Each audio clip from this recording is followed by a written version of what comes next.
श्री शिवाय नमस्ते बम। आप सभी लोग जानते हैं कि सावन महीने का दूसरा सोमवार है 29 जुलाई को 2024 के दिन पड़ रहा है।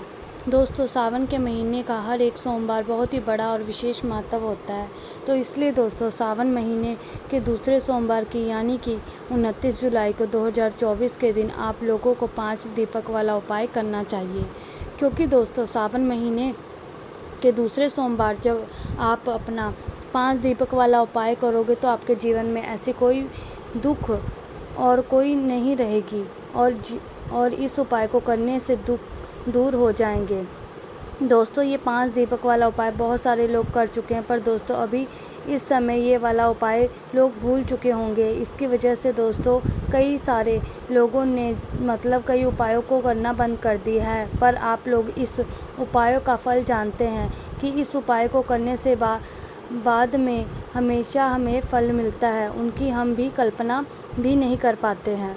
सावन के दूसरे सोमवार की जब महत्ता आ जाती है, सावन का दूसरा सोमवार आ जाता है, तो इस दिन किए गया उपाय को तो फल आप लोग जानते ही हैं कि आप कितनी जल्दी और कितना बड़ा होकर के मिलता है। तो आइए दोस्तों, इस वीडियो में हम लोग जानते हैं कि सावन के महीने में दूसरे सोमवार कि 29 जुलाई को 2024 के दिन आप लोगों को 5 दीपक वाला उपाय कैसे करना है, जिसको करना है, कहाँ पर करना है और इसकी पूरी विधि क्या है। तो देखिए, सबसे पहले ये चीज़ लोग आपके नाम से ही समझ लेंगे कि 5 दीपक वाला उपाय है। तो सीधी सी बात है कि इसमें हमें 5 दीपक की ही आवश्यकता पड़ने वाली है। पर उससे पहले हम ये जानते हैं कि आखिर ये 5 दीपक करेगा कौन। घर में क्या सभी सदस्य को करना है, घर में किसी एक सदस्य को करना है। तो देखिए, 5 दीपक वाला उपाय है तो घर में सभी सदस्यों को करने की बिल्कुल भी ज़रूरत नहीं है। घर का एक जो बड़ा मुख्य सदस्य होगा वह इस उपाय को कर सकता है। अपने पूरे घर परिवार की सुख शांति के लिए, विशेष रूप से अगर आप पूछो तो घर की जो बड़ी माताएं बहनें होती है, उन माताओं बहनों को कोई भी एक माता बहनें इस उपाय को 5 दीपक वाले उपाय को कर अपने लिए कर सकते हैं और अपने पूरे घर परिवार के लिए। उसके पूरे घर इस उपाय को करेगा तो उसको फल मिलेगा। ये 5 दीपक वाला उपाय आप सभी मनोकामना पूर्ति के लिए भी कर सकते हैं। आप किसी प्रकार के दुख और परेशानी को दूर करने के लिए भी कर सकते हैं। आपने किसी रुके हुए अटके हुए काम को भी पूर्ण करने के लिए कर सकते हैं। उसके बाद में दोस्तों, 5 दीपक वाला उपाय हमें करना कहाँ पर है। तो देखो, ये 5 दीपक वाला उपाय आपको 5 अलग अलग जगहों पर जाकर के करना है। क्योंकि यहाँ पर ये हमारे पास दीपक रहेंगे तो ये 5 जो दीपक है ये 5 अलग अलग जगहों पर हमें रख कर आने पड़ेंगे। उपाय बहुत ही आसान है, ज़्यादा मुश्किल नहीं है। तो 5 दीपक वाला उपाय दोस्तों अब आखिर करना कैसे है वो हम लोग जानते हैं। देखिए, सबसे पहले हम लोग ये जान लेते हैं कि जो 5 दीपक आप लोग तैयार करेंगे वो कैसे तैयार करेंगे और कब तैयार करेंगे। तो देखो, 5 दीपक वाला जो उपाय आप लोग करोगे वो कब करोगे। 29 जुलाई को सावन महीने के दूसरे सोमवार के दिन सुबह के समय करोगे कि शाम के समय करोगे। इस उपाय को करने का जो समय है वो शाम का समय है, प्रदोष काल का समय है। कितने बजे से लेकर के कितने बजे के बीच का। तो देखो, शाम के 6 बजे से लेकर के 8 बजे के बीच में कभी भी आप लोग अपना ये वाला 5 दीपक वाला उपाय कर सकते हो और इस उपाय को करने का फल ले सकते हो। तो शाम के समय ये वाला उपाय होगा, ये सुबह के समय नहीं होगा। उसके बाद में दोस्तों 5 दीपक यहाँ पर हमें तैयार करने हैं, क्योंकि 5 दीपक वाला उपाय है। पर जो दीपक हम तैयार करेंगे वो मिट्टी के तैयार करेंगे, आटे के तैयार करेंगे। तो देखो, इस समय मिट्टी के दीपक मिलना तो मुश्किल होता है, तो इसलिए आप लोग इस उपाय में 5 आटे के दीपक तैयार कर लीजिए। पर दोस्तों ध्यान रखिए, जो 5 आटे के दीपक आप लोग तैयार करोगे, उस आटे के गूंदते समय आपके उसके अंदर कुछ भी नहीं डालना है। सिर्फ आपको आटे के अंदर पानी ही डालना है, उसमें नमक वगैरह नहीं डालना है।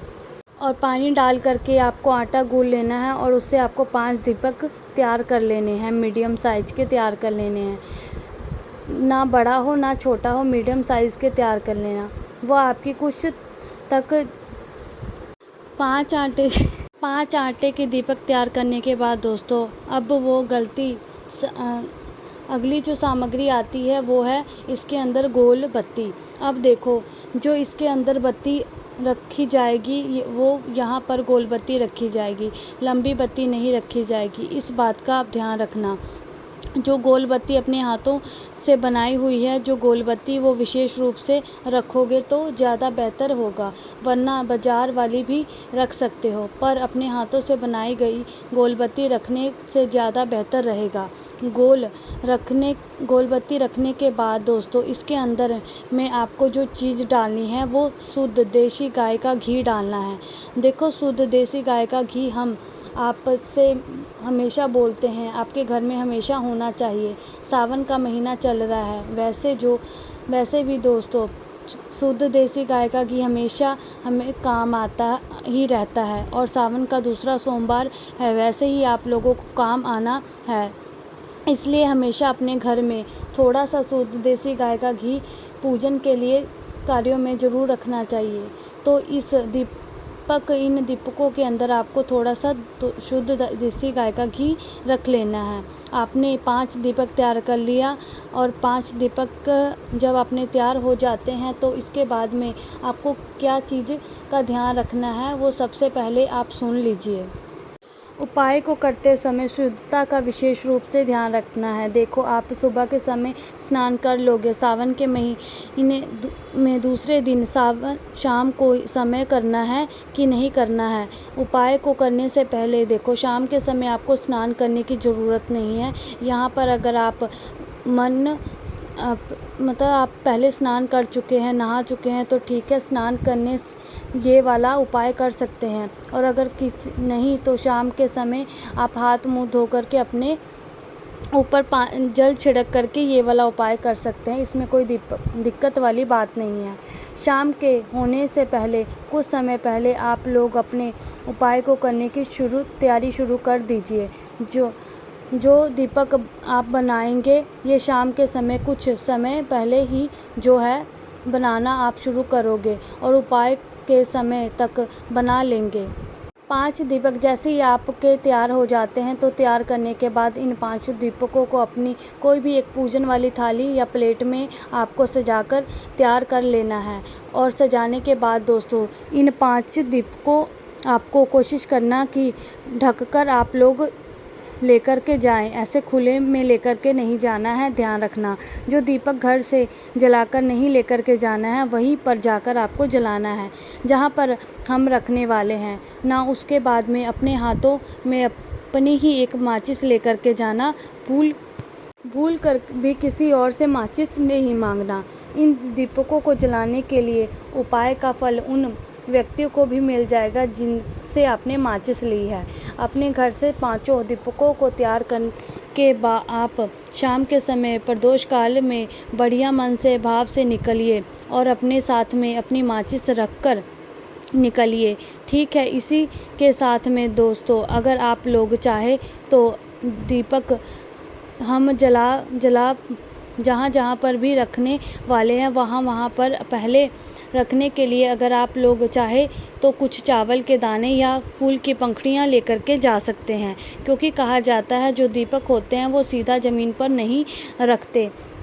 पहले उन दीपकों के नीचे कुछ चावल के दाने या फूल की पंखुड़ियाँ रख दे। उसके ऊपर अगर हम दीपक रखें तो उस दीपक का हमें जो है पुण्य फल यहाँ पर मिलता है।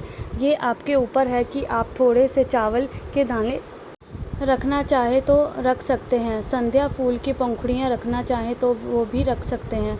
तो इसी के साथ में दोस्तों अब आप शाम के समय प्रदोष काल में 6 बजे से लेकर के 8 बजे के बीच में कभी भी इस उपाय को करने के लिए अपने घर से निकल जाइए। और के बाद सबसे पहले आपको यहाँ पर जाना है, क्योंकि ये 5 दीपक 5 अलग अलग स्थानों पर हमें लगाने हैं। तो इस सबसे पहला जो स्थान होगा वो भगवान शिव जी का मंदिर है। सावन के दूसरे सोमवार को शाम के समय सबसे पहला जो दीपक आप लोग जलाएंगे वो भगवान शिव जी के मंदिर में जलाएंगे। शिव जी के मंदिर में अंदर जैसे ही प्रवेश करते हैं वो भगवान के दर्शन करके शिवलिंग के पास में आप लोगों को आ जाना है। शाम के समय आप लोगों को जल वगैरह चढ़ाने की ज़रूरत नहीं है, इस बात का ध्यान रखना। तो करना क्या है, सबसे पहले आप भगवान शिव जी के दर्शन करके शिवलिंग के पास बैठ जाना। शिवलिंग के पास में के बाद दोस्तों अपनी जो थाली है, पूजन वाली थाली है, उसके अंदर आप 5 दीपक लेकर के आए हुए, उन 5 दीपकों में से कोई एक दीपक आप अपनी माचिस से जला दीजिए। उस एक दीपक को जलाने के बाद अपनी थाली से उठाकर क्या करना है, आप लोगों को इस दीपक को भगवान शिव जी के शिवलिंग के पास में रख देना है। देखो शिवलिंग के ज़्यादा पास में मत रखना, भगवान जी को आँच लग सकती है, तो शिवलिंग के पास में रखना है, पर थोड़ी दूरी बनाकर रखना। जैसे ही आप लोग अपना ये पहला वाला दीपक लगाते हैं तो श्री शिवाय नमस्ते बोलकर आप अपनी वह मनोकामना बोलना, जिस मनोकामना के लिए आप लोग यह वाला उपाय कर रहे हैं, दुख और परेशानी के लिए कर रहे हैं या अपनी घर की सुख और शांति के लिए कर रहे हैं, तो उस पाठ का आप स्मरण कर मन ही मन में कर लेना। और अगर शिव भगवान को प्रसन्न करने के लिए कर रहे हैं तो कुछ मत बोलना, आप लोग दीपक जलाकर वहाँ रख देना और भगवान से दर्शन कर लेना। 2 मिनट श्री शिवाय नमस्ते भम का जाप करना और वहाँ से उठ जाना। पहला दीपक शिव जी के मंदिर में लगाने के बाद अब आपको जो दूसरा दीपक है वो जलाना है बेलपत्र के पेड़ के नीचे। आप बेलपत्र के पेड़ के नीचे जाना और वहाँ पर आपको दूसरा दीपक जला देना है। दूसरे नंबर का दीपक वहाँ जला करके बेलपत्र के पेड़ के नीचे अपनी मनोकामना बोल देनी है। मनोकामना सिर्फ आपको पहले दीपक को जलाते समय और आखिरी जलाते समय ही बोलना है। दूसरे दीपक को जला दिया, उसके बाद आपको वहाँ से भी उठ जाना है। अब आपको तीसरे नंबर का जो दीपक है आपको जलाना है पीपल के पेड़ के नीचे। बेलपत्र के पेड़ के नीचे जलाने के बाद में आपको तीसरा पीपल के पेड़ के नीचे दीपक जलाना है। उसके बाद में वहाँ से भी जला करके आपको उठ जाना है। फिर चौथे नंबर का जो दीपक है वो आपको आंवले के पेड़ के नीचे जलाना है। जब आप चौथे नंबर का दीपक आंवले के पेड़ के नीचे जला देंगे, ध्यान रखिएगा आपको अपनी माचिस से ही सारे दीपक जलाना है। किसी कारणवश आंवले का पेड़ नहीं मिलता है तो आप शमी के पेड़ के नीचे भी वो दीपक जला सकते हैं। उसके बाद 4 दीपक जलाने के बाद आपको अपने घर पर आना है। घर में अंदर प्रवेश नहीं करना है, घर के मुख्य द्वार पर ही मेन गेट पर आपको खड़े हो जाना है। प्रदोष काल के समय आपको मेन गेट पर पहुंच जाना है। आपको बाहर खड़े होकर के घर की तरफ देखना है। आपकी सीधा हाथ कौन सा है, सीधे हाथ की हथेली की चौखट पर आपको 5वें नंबर का दीपक जला देना है। 5वें दीपक जला करके आपको आपकी जो मनोकामना है, जो भी इच्छा है, जो परेशानी है वो आपको वहाँ पर बोल देनी है और उसके बाद आपको अपने घर में चले जाना है। आप देखेंगे भगवान जी की कृपा से आपकी जो मनोकामना है, जो परेशानी है, भगवान भोलेनाथ जी ज़रूर पूर्ण करेंगे, ज़रूर पूर्ण करेंगे, ज़रूर पूर्ण करेंगे।